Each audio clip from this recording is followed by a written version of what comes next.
Hello welcome to another episode of Study Angel. അപ്പോൾ ഇന്നത്തെ video എന്താണെന്ന് വെച്ചിട്ടുണ്ടെങ്കിൽ ഒരു സ്റ്റഡി പ്ലാൻ്റെ വീഡിയോ ആണ് കേട്ടോ.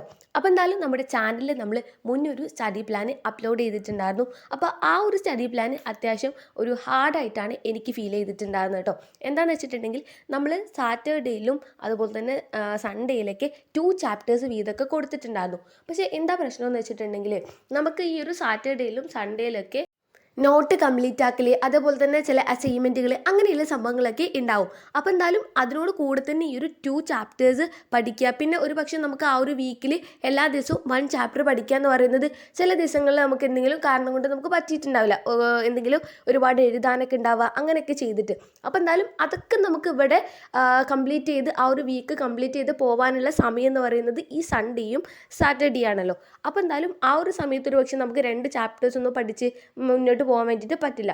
അപ്പോൾ എന്തായാലും ആ ഒരു പ്ലാൻ മാറ്റിയിട്ട് വേറൊരു പ്ലാൻ സെറ്റ് ചെയ്യാമെന്ന് വിചാരിച്ചു. അപ്പോൾ എന്തായാലും അതാണ് ഇന്നത്തെ ഒരു വീഡിയോ എന്ന് പറയുന്നത് കേട്ടോ. അപ്പോൾ എന്നാലും ഇനി നമുക്കറിയാം, ഇവിടുന്ന് നമുക്ക് വളരെ കുറച്ച് ദിവസം മാത്രമേ ഉള്ളൂ. ഒരു ഫെബ്രുവരി 15 വരേക്കും നമുക്ക് ടൈം ഉണ്ടാവുള്ളൂ. അപ്പോൾ അതിൻ്റെ ഉള്ളിൽ നമുക്ക് പഠിക്കാൻ പറ്റിയൊരു പ്ലാനാണ് കേട്ടോ ഇത്. അപ്പോൾ എന്തായാലും നമുക്ക് എല്ലാവർക്കും ഇപ്പോൾ കുറേയൊക്കെ ഈ ഒരു ക്രിസ്മസ് എക്സാമിനും ഓണം എക്സാമിനൊക്കെ പഠിച്ചിട്ട് ചില ചാപ്റ്റേഴ്സൊക്കെ നമുക്ക് അത്യാവശ്യം ജസ്റ്റ് കോൺസെപ്റ്റെങ്കിലും നമുക്കറിയാം.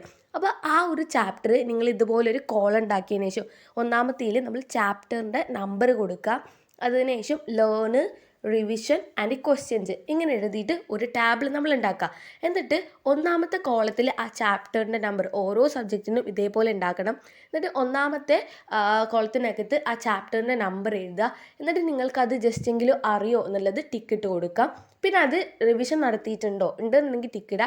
ഇല്ലെങ്കിൽ നമ്മൾ ക്രോസ് ഇട്ടതിന് ശേഷം എന്നാണ് നമ്മളൊരു ഡെഡ് ലൈൻ വെച്ച് കൊടുക്കുക, എന്ന് ആണ് ഞാനത് ആ ഒരു ചാപ്റ്റർ പഠിച്ച് തീർക്കുക എന്നുള്ളത്.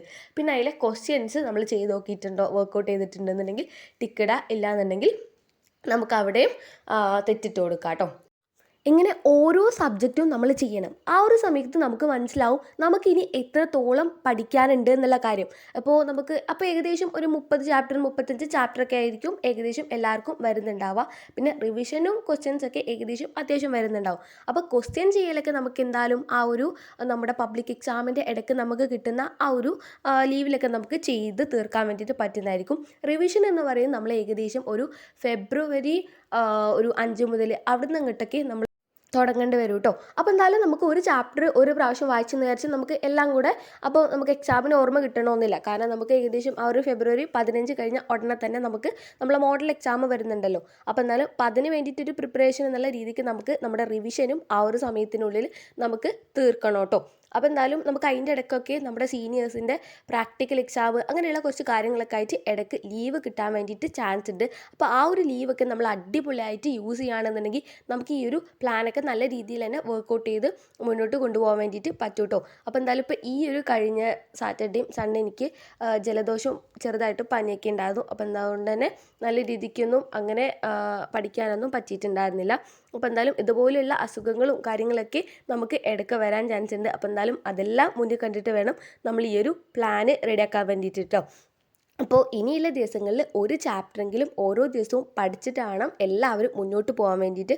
അപ്പോൾ എന്തായാലും ഞാൻ എന്നെക്കൊണ്ട് പറ്റുന്ന രീതിക്കൊക്കെ ഞാൻ പഠിക്കുന്നതിൻ്റെ വീഡിയോസും അതേപോലെ തന്നെ ഷോർട്സ് ആയിട്ടെങ്കിലും ഞാൻ അപ്ലോഡ് ആക്കാൻ വേണ്ടിയിട്ട് നോക്കാം കേട്ടോ. അപ്പോൾ എന്തായാലും ഇനിയുള്ള ദിവസങ്ങൾ നമ്മൾ നന്നായിട്ട് തന്നെ നല്ല രീതിക്ക് തന്നെ നമ്മൾ ഹാർഡ് വർക്ക് അല്ല, നമ്മൾ സ്മാർട്ടായിട്ട് വർക്ക് ചെയ്യുകയാണെന്നുണ്ടെങ്കിൽ നമുക്ക് നല്ല രീതിക്ക് തന്നെ നമ്മുടെ ഈ ഒരു പബ്ലിക് എക്സാമിന് സ്കോർ ചെയ്യാൻ വേണ്ടിയിട്ട് പറ്റും എന്നുള്ളതാണ് എൻ്റെ ഒരു വിശ്വാസം എന്ന് പറയുന്നത്.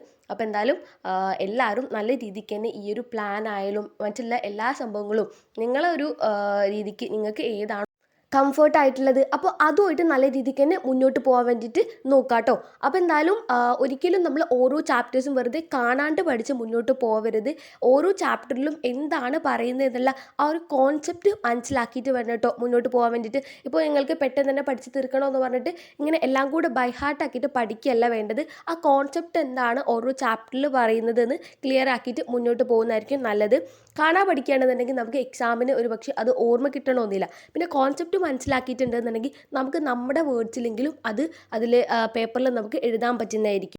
അപ്പോൾ ഇനിയും പഠിച്ചു തുടങ്ങാത്തവർ ഈ ഒരു പ്ലാന് കണ്ടെങ്കിലും ഇന്നെങ്കിലും പഠിച്ചു തുടങ്ങാം കേട്ടോ. ഇന്ന് തുടങ്ങിയിട്ടുണ്ടെങ്കിൽ നിങ്ങൾക്ക് ഏകദേശം ഒരു ഫെബ്രുവരി 6 ആകുമ്പോഴേക്കൊക്കെ നിങ്ങളുടെ പഠിച്ചു തീരും. അപ്പോൾ ഇത്രയേ ഉള്ളൂ.